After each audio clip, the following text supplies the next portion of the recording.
Howdy guys, and welcome to another episode from the Foundry where I give monkey brain advice to DMs and players alike, along with tips and how-to guides using my campaign as an example. Today, I'm going to cover issues with travel in Dungeons & Dragons and 6 different fixes you can use at your table.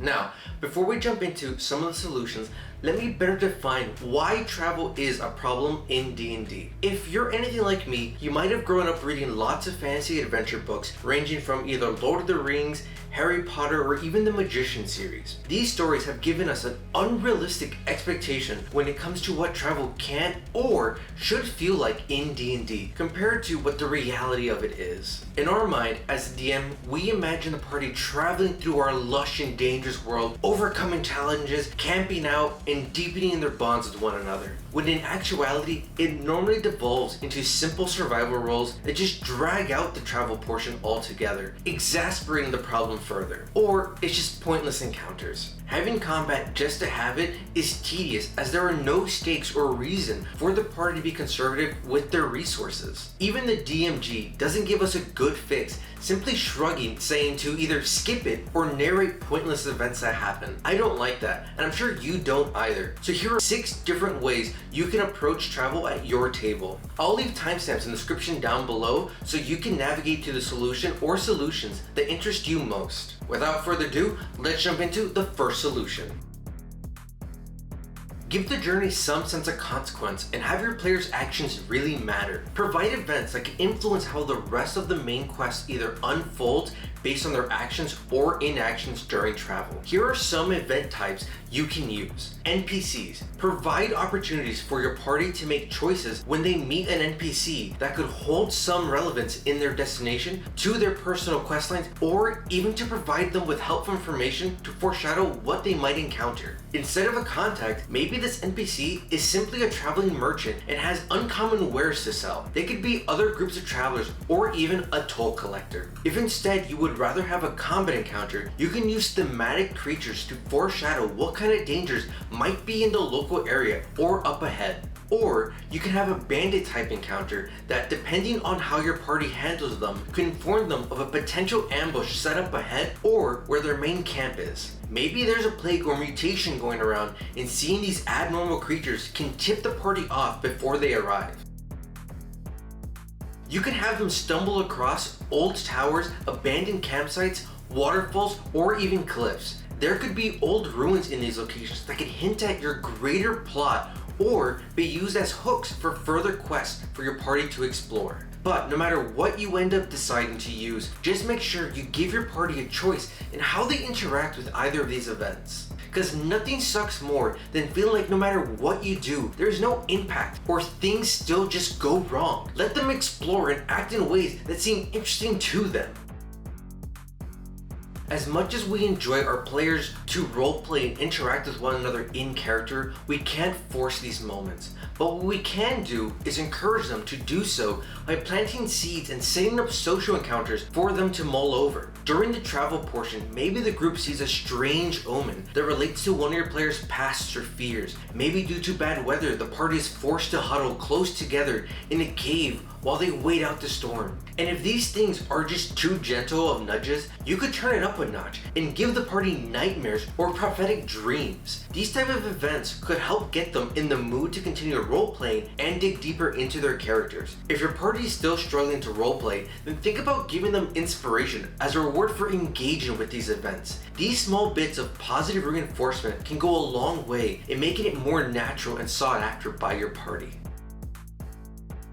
Here is a solution both Matt Mercer and Matt Colville use and have talked about before. I'll try to quickly summarize the idea of it here, but if you'd like a more comprehensive breakdown of it, check out Matt Colville's video, Making Travel Interesting. The general idea is, instead of having the party just roll survival checks over and over to reach their destination, reaching the destination should just become a fact. There are no doubts about whether the party reaches it or not. It's just a matter of how and the condition in which your party will reach it. This is determined by the number of successful to failed skill checks along the way. 3 to 6 successes normally, and up to 3 failures. This should be communicated to your party as it gives them a sense of tension and stakes though. The number of successes determines how difficult it will be to reach the location, 3 being the easiest and 6 being the hardest. If the party doesn't accumulate any failures, then they are able to avoid any negative encounters on their journey and at the final destination. However, if they do accumulate failures, then each failure can result in their own encounters or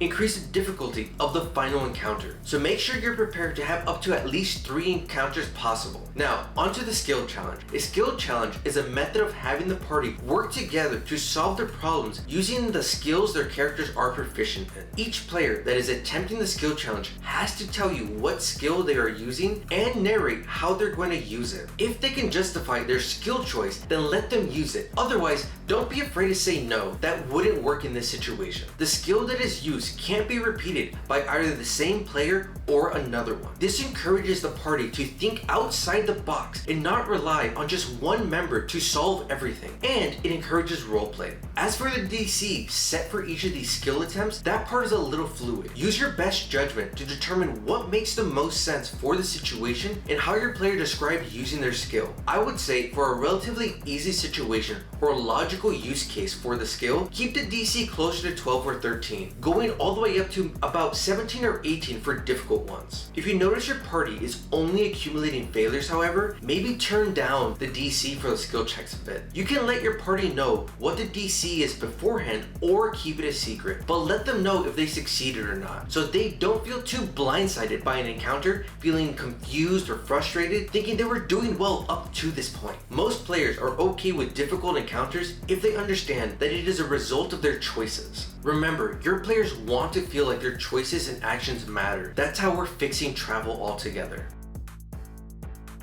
This is my personal go-to when it comes to travel in D&D. I'll touch on why here, but if you'd like more of an explanation on what this method is and how you can employ it, feel free to check out my video on 10 house rules you can use at your table, where I'll cover this one and others alike it. Link to that can be found in the description down below. As for why I think this method works so well, is that it allows the party to make their own side quests in traps and disasters. Even if they have only one encounter in each adventuring day, no one is upset, since they know that most likely someone in the party thought this would be fun to do or wanted something like this to happen anyways. It helps them feel heard and again, like their choices matter. It's also more likely that they will get the items that they want for their characters, which is always fun for them. My party knows that I can alter some of what they wrote to better fit the story or balance of my campaign, but they trust me enough that I won't alter the spirit of the event too much. Now, depending on what the event or events drawn and what part of the story your party is currently at, this system gives us as DMs so much to work with to make a new story or alternate path that your party is super excited for, since they helped to write it. Now, if none of these solutions seem like the right fit for you or your party, that's okay too.